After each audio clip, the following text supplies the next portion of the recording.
Le numéro 10 du Real Madrid est porté par des joueurs légendaires, souvent considérés comme les meilleurs de leur génération.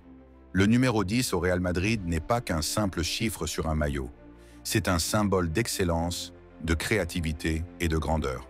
Porté par des génies du ballon rond, ce numéro mythique a été honoré par des joueurs qui ont marqué l'histoire du football. Découvrons ensemble 9 parmi les légendes qui ont porté le numéro 10 sous le célèbre écusson blanc madrilène. 1. Ferenc Puskás, immense figure et légende hongroise, l'un des meilleurs buteurs de l'histoire du Real. Il a marqué 242 buts en 262 matchs et remporté 5 Ligas et 3 Coupes d'Europe. Ferenc Puskás a rejoint le Real Madrid en 1958, après des débuts légendaires au Budapest Honvéd. Avec Alfredo Di Stefano, il laisse former l'un des duos les plus redoutables de l'histoire du football mondial. Son pied gauche était une arme absolue. Buteur implacable, il a inscrit 4 buts lors de la finale de Coupe d'Europe 1960 contre l'Eintracht Francfort. Un match qui s'est terminé 7-3 et devient le recordman des buts en finale de C1, 7 buts pendant des décennies. On le surnommait le Major galopant. Il reste une icône intemporelle du football. Le prix Puskás de la FIFA, récompensant le plus beau but de l'année, porte son nom en son honneur. 2. Clarence Seedorf, un Néerlandais. Polyvalent et puissant, il a gagné une Ligue des Champions, il a marqué un but depuis 40 mètres contre l'Atlético. Avant de partir après 3 ans passés au club, il a marqué 20 buts en 159 matchs. Clarence Seedorf était une machine physique, capable de tout. Défendre, organiser, frapper. Le plus jeune joueur à remporter 3 Ligues des Champions avec 3 clubs différents, Ajax, Real Madrid et AC Milan. Son départ a été précipité vers l'Inter Milan en 1999 à cause d'une concurrence très rude. 3. Savio ailier brésilien talentueux a marqué des buts importants sous le maillot blanc. Ce Brésilien explosif a été l'un des joueurs les plus sous-estimés du Real. Dribbleur incroyable, comparé à Robinho avant l'heure. Il a marqué 49 buts en 239 matchs. Il a remporté 2 Ligas 7, 2 Ligues des Champions. Il a marqué le but décisif en demi-finale de la C1 de 2000 contre le Bayern. Alors pourquoi on l'a oublié? Parce qu'il a joué à l'ère des Galacticos, éclipsé par Figo et Zidane. 4. Luis Figo, il est Ballon d'Or 2000, transfuge controversé du Barça. Joueur clé des Galacticos, il a gagné 2 Ligas et une Ligue des Champions. Luis Figo a marqué l'histoire en 2000 en devenant le premier Galactico de l'ère Florentino Pérez et en provoquant l'une des plus grosses polémiques du foot espagnol. Transféré du Barça au Real pour un record mondial, 62 millions d'euros. Maître des centres et des dribbles, il terrifiait les défenses. Il a été la clé de voûte de l'équipe qui a remporté la Ligue des Champions en 2002. Lors de son retour au Camp Nou, une tête de cochon lui a été jetée sur le terrain. Il est le seul joueur à avoir porté le numéro 10 au Barça puis au Real. 5. Robinho. Surnommé le diamant brut étoile, c'était un jeune prodige brésilien, très prometteur, mais parti trop tôt. Il n'avait pas besoin de très longues années pour marquer l'histoire avec son talent. Arrivé comme le nouveau Pelé, Robinho a ébloui le Santiago Bernabéu avec ses dribbles magiques et son jeu imprévisible.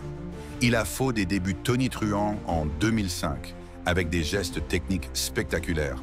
Et comme Vinicius aujourd'hui, il a été victime du racisme en Espagne, par contre, il a souvent répondu sur le terrain.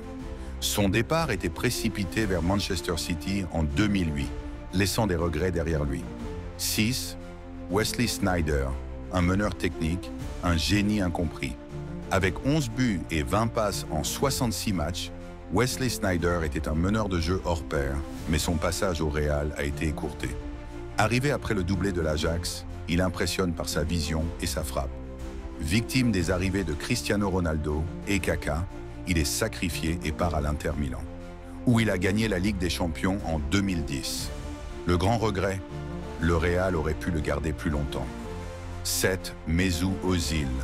Maître des passes magnifiques, il a offert des assists records, 27 lors de la saison 2010-2011. Il a aidé à remporter une Liga et une Coupe du Roi. 27 buts et 80 passes décisives en 159 matchs. Mesut Özil, recruté après son exploit en Coupe du Monde 2010, a été l'un des meilleurs passeurs de l'histoire du Real Madrid. Une complicité légendaire avec Cristiano Ronaldo. Ce dernier a même déclaré que « Özil est le joueur qui me comprend le mieux ». Son départ était choquant en 2013 vers Arsenal. 8. James Rodriguez. Révélation de la Coupe du Monde, 2014, technique et buteur. Il a marqué des buts magnifiques avant des prêts successifs. C'était l'étoile éphémère. Arrivé au Real après un mondial étincelant au Brésil, dont il a marqué 6 buts et a remporté le prix du plus beau but du mondial. Dans ses passages au Real, il a marqué 37 buts et 42 passes en 125 matchs. Il a remporté 2 Ligas et 2 Ligues des Champions. Il est intelligent et a une frappe divine, mais a rencontré des problèmes d'adaptation sous l'ère de Zinedine Zidane. Il est ensuite prêté au Bayern Munich et a fait un retour raté en 2019 avant un départ définitif. C'était le grand gâchis, un talent phénoménal, mais jamais pleinement exploité. 9. Luka Modric, surnommé le maestro ou le génie croate. Luka Modric a porté le numéro 10 pendant de longues années et a remporté 6 Ligues des Champions, dont 3 consécutives. Il a marqué 41 buts et délivré 73 passes en 535 matchs. Il a marqué des buts cruciaux avec le maillot d'Ox du Real Madrid et est devenu le joueur le plus titré de l'histoire du Real Madrid. Quand Luka Modric a hérité du numéro 10 c'était une consécration. Après des années à dominer le milieu avec le 19, il est devenu l'âme du Real Madrid pendant une très longue période. Ballon d'Or 2018 après avoir remporté la Ligue des Champions et a été légendaire lors de la Coupe du Monde en Russie avec la Croatie. Le contrôle, la vision, l'endurance. Luka est un génie complet. Modric incarne l'élégance, la constance et l'intelligence tactique. Il est bien plus qu'un milieu de terrain, c'est un chef d'orchestre qui a marqué l'histoire du club à chaque passe. Ces 9 légendes incarnent la créativité, la vision et la capacité à changer le cours d'un match, faisant du numéro 10 un emblème de grandeur au sein de la Maison Blanche. Leur héritage continue d'inspirer, rappelant que derrière ce numéro se cachent des talents hors normes qui ont façonné le succès du Real Madrid au cours de l'histoire. Maintenant, qui selon vous est le meilleur numéro 10 de l'histoire du Real Madrid? Qui est le plus légendaire? Qui est le plus technique? Qui est le plus intelligent? Qui est le plus regretté? Abonnez-vous pour plus de classiques du football. Likez, commentez et partagez. Je compte sur vous, mes amis.